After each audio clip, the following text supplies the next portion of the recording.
Today in Art of the Face with a Touch of Grace, we're going to talk about a brightener. Brightener is the light in the painting. It doesn't hide darkness, but it invites light back in our faces. It's that youthful glow.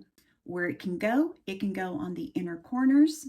It can go in the tear trough, but not in the joy lines, smile lines, center of the forehead, and around the nose where a lot of the shadow falls.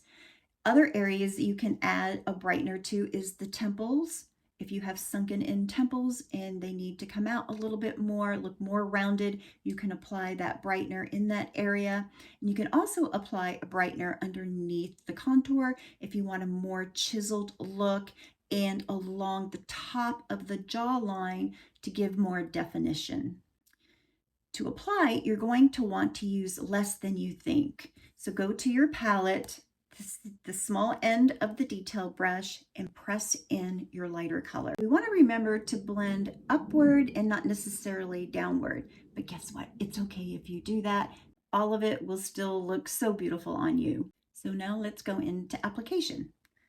Tap a small amount, and we're going to start along the sides of our nose. We're going to do a triangle. Through here, you're going to tap a little bit of that lighter color alongside your nose. Go into the corner and tap. We want to brighten up that corner. On the other side, alongside the nose, tap, tap, tap. This is a small triangle.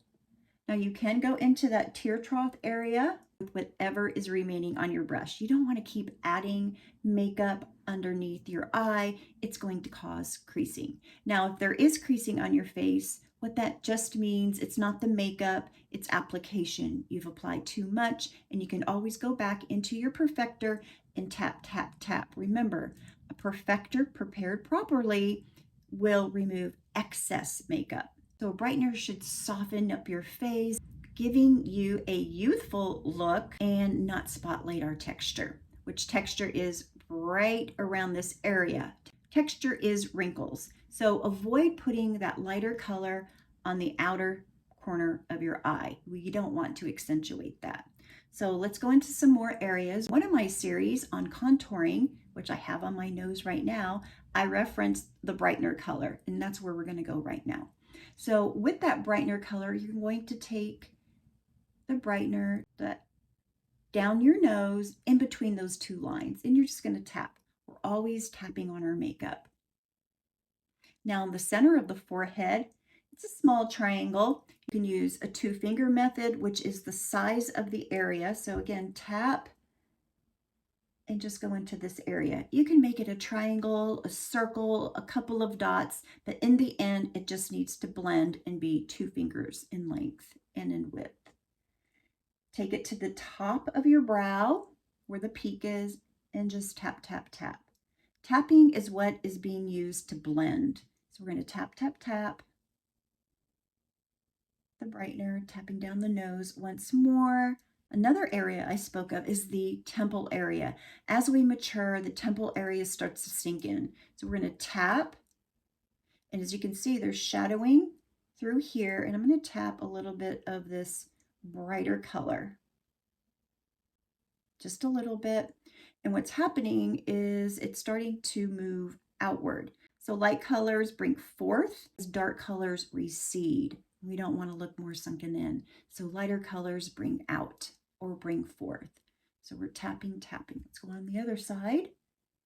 And this isn't mandatory that you do this, but if you do have temples that are sinking in, play with this color. Play with your brightener on the temple area. Where else can we apply the brightener? We're going to tap in, and I'm going to go above my lip line and around my chin. Very little makeup. Along my jawline. Tap, tap, tap. Again, if you notice your contour is too low, what you can do is go underneath the contour and tap upward to blend. We're going to go on the other side. And what this will also do is give a little bit more lift to that cheekbone. At this point, I'm going to take my perfector and stamp all over on that brightening color. I don't want too much makeup. Again, less is best with a mature face. In order to achieve that, a damp perfector must be used. Carefully go around your eyes and everywhere you applied your brightener color. And that completes today's lesson on Art of the Face, the brightener. Watch the next lesson, the Art of the Face, and using a bronzer. Thank you for being here. And remember, here, makeup is never rushed, never harsh, and never about fixing. It's about honoring your face, taught with a little bit of grace. Thank you for being here. See you next time.